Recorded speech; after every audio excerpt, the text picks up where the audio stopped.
আসসালামু আলাইকুম। এখন দেখবেন সংবাদ শিরোনাম। জাতীয় নির্বাচনের আগেও করা যাবে গণভোট।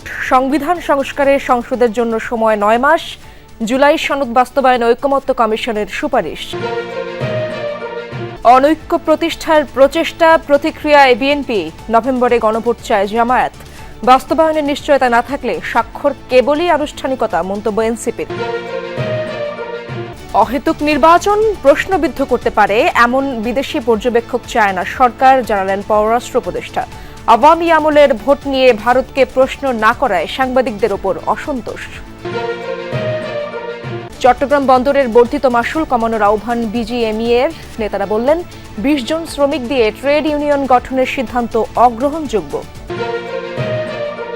মেগা স্ট্রাকচারের ভারী যন্ত্রাংশ পড়ে মৃত্যুর ঘটনায় জনজীবনে ভীতি আর অস্বস্তি। সঠিক রক্ষণাবেক্ষণের অভাবেই ঘটছে এমন দুর্ঘটনা, বলছেন বিশ্লেষকরা। এতক্ষণ শুনছিলেন সংবাদ শিরোনাম, এখন দেখবেন বিস্তারিত। সংবিধানের সাথে জড়িত ৪৮টি বিষয়ে জুলাই সনদ বাস্তবায়নের আদেশ জারির সুপারিশ করেছে জাতীয় ঐকমত্য কমিশন। এরই অধীনে গণভোট আয়োজন ও নির্বাচিত সংসদ সংবিধান সংস্কার পরিষদের দায়িত্ব পালন করবে। জাতীয় নির্বাচনের দিন বা তার আগে যে কোনো দিন গণভোটের সুপারিশ করেছে কমিশন। নির্বাচিত সংসদ ২৭০ দিনের মধ্যে সনদ বাস্তবায়নে ব্যর্থ হলে স্বয়ংক্রিয়ভাবে সংবিধানে প্রতিস্থাপিত হবে জুলাই সনদ, জানিয়েছে ঐকমত্য কমিশন। অবশেষে জুলাই সনদ বাস্তবায়নের পদ্ধতি নিয়ে দীর্ঘদিনের তর্ক বিতর্কের সমাপ্তি হলো। ৮৪টি প্রস্তাবের মধ্যে সংবিধান সম্পর্কিত ৪৮টি বিষয় বাস্তবায়নে জুলাই সনদ বাস্তবায়ন আদেশ জারির সুপারিশ করেছে ঐকমত্য কমিশন। আদেশের অধীনে গণভোট এবং সংবিধান সংস্কার পরিষদ গঠিত হবে। প্রণীত জুলাই জাতীয় সনদ বাস্তবায়নে এই আদেশ অবিলম্বে গেজেট আকারে প্রকাশ করা হবে। ৯টি অনুচ্ছেদ অর্থাৎ ভাষা, মূলনীতি, জরুরি অবস্থা ঘোষণা, সংবিধান সংশোধন, সংবিধান বিলুপ্তি ও স্থগিতকরণ, অপরাধ, রাষ্ট্রপতির ক্ষমা প্রদর্শন, তত্ত্বাবধায়ক সরকার ব্যবস্থা, ক্রান্তিকালীন ও অস্থায়ী বিধানাবলী ও বাংলাদেশের নাগরিকের পরিচয় গেজেট প্রকাশের তারিখে কার্যকর হবে। গণভোটের ফলাফলের পর গেজেট প্রকাশের পর কার্যকর হবে রাষ্ট্রপতি নির্বাচন পদ্ধতি, ক্ষমতা ও দায়িত্ব, রাষ্ট্রপতির অভিশংসন প্রক্রিয়া, প্রধানমন্ত্রী পদের মেয়াদ, প্রধানমন্ত্রীর একাধিক পদে থাকার বিধান।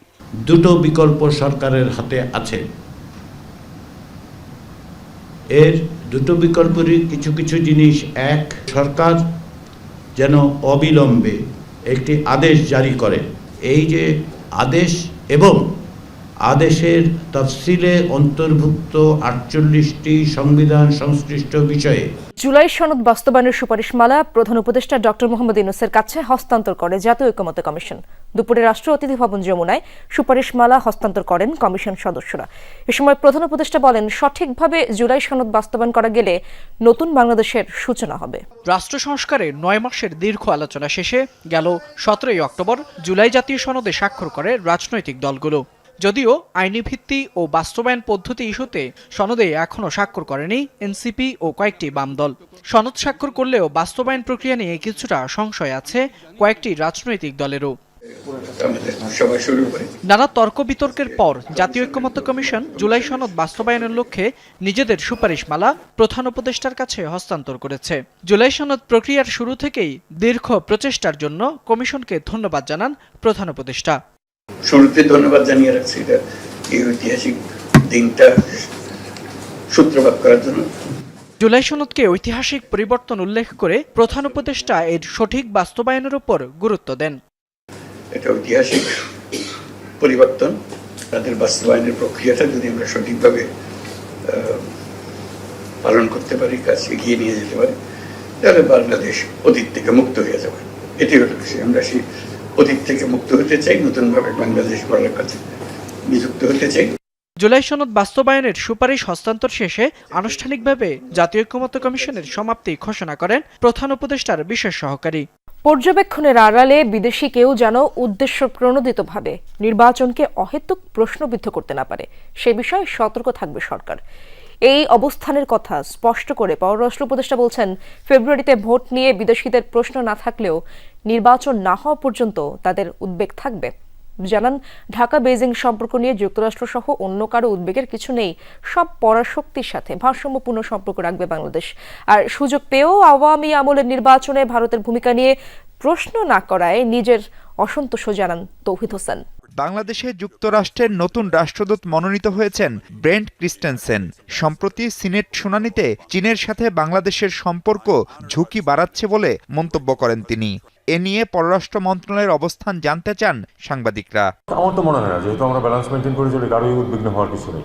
আমাদের গভীর সম্পর্ক আছে মার্কিন যুক্তরাষ্ট্রের সাথে এবং অর্থনৈতিক প্রচুর সম্পর্ক আছে চীনের সাথে।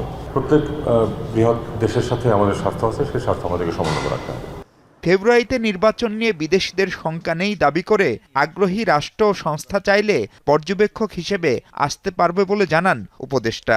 নির্বাচন কমিশন এটি দেখভাল করলেও এই অজুহাতে কেউ যেন অহেতুক বিতর্ক তৈরি করতে না পারে সেই ভাবনার কথাও বলেন তৌহিদ হোসেন। আমরা চাই না যে পর্যবেক্ষকের আড়ালে কেউ শুধু উদ্দেশ্য প্রণোদিতভাবে দুর্নাম করার জন্য আসুক, সেটা আমরা চাইবো না। তবে আমরা এ পর্যন্ত যা দেখছি, যারা আগ্রহ প্রকাশ করেছেন, ইইউ, তারপরে আপনার মার্কিন যুক্তরাষ্ট্র, আমরা তো মনে করি যে এটা একটা ভালো লক্ষণ। 20 থেকে 300 জন শ্রমিক দিয়ে ট্রেড ইউনিয়ন করলে পোশাক শিল্পে অস্থিরতা বাড়বে। সেক্ষেত্রে উদ্যোক্তাদের মতামতকে অগ্রাহ্য করা হয়েছে বলে মনে করে বিজিএমইএ।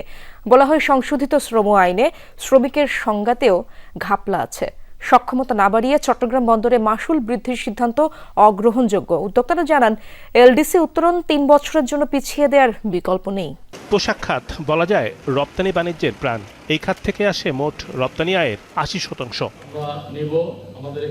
মঙ্গলবার দুপুরে তৈরি পোশাক খাতের সার্বিক অবস্থা তুলে ধরতে সংবাদ সম্মেলনের আয়োজন করে বিজিএমইএ। গুরুত্ব পায় ট্রেড ইউনিয়ন, শ্রম আইন, এলডিসি থেকে উত্তরণ সহ ব্যবসার নানা দিক। বলা হয়, শ্রম সংশোধিত অধ্যাদেশে 20 থেকে 300 জন হলেই ট্রেড ইউনিয়ন করার বিধান রাখা হয়েছে। এটি হলে পোশাক শিল্পে অস্থিতিশীল অবস্থা তৈরি হবে।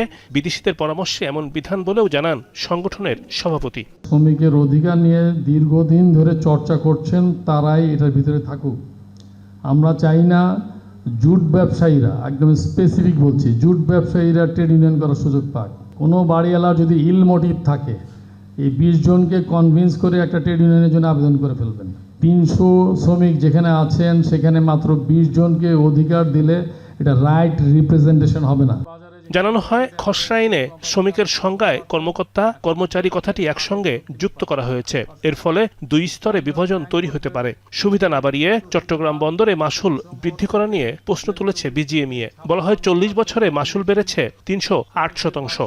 মেট্রো রেল, এলিভেটেড এক্সপ্রেসওয়ে কিংবা উড়াল পথ, রাজধানীতে একের পর এক নির্মাণ করা এসব সুপার স্ট্রাকচার নাগরিক জীবনে এনে দিয়েছে স্বস্তি। কিন্তু মেগা স্ট্রাকচারের 100 কেজি ওজনের ভারী যন্ত্রাংশ পড়ে আজাদের মতো মৃত্যু নাগরিক মনে জন্ম দিয়েছে ভীতি আর অস্বস্তি। তবে কি মাথার উপরে মৃত্যু নিয়ে ঘুরছি আমরা? বিশেষজ্ঞরা বলছেন, সঠিক রক্ষণাবেক্ষণের অভাবে ঘটছে এমন দুর্ঘটনা। উদ্বোধনের পরপরই যানজটে নাকাল নগরবাসীর যাতায়াতের নির্ভরতার প্রতীক হয়ে ওঠে এই মেট্রো রেল, হয়ে ওঠে ঢাকার যোগাযোগ ব্যবস্থার আধুনিকায়নেরও প্রতীক। কিন্তু ফার্মগেট এলাকায় মেট্রোর পিলার ও গার্ডারের সংযোগস্থলে থাকা বিয়ারিং প্যাড পড়ে পথচারীর মৃত্যুর পর দেখা দিয়েছে শত প্রশ্ন আর শঙ্কা।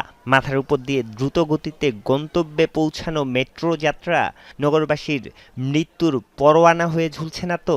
আমরাও তো মেট্রো রেলের নিচে দিয়ে আমরাও যাই, এটা যে কোনো সময় আমাদের ক্ষেত্রে হতে পারে। আমাদের মনে একটা ভীতি তৈরি হয়ে গেছে। রোববার বিয়ারিং প্যাড পড়ে যায় ফার্মগেট মেট্রো স্টেশনের পশ্চিম পাশের 433 নম্বর পিলারে। বছরখানেক আগে একই রকম ঘটনা ঘটেছিল স্টেশনের পূর্ব পাশের 430 নম্বর পিলারে।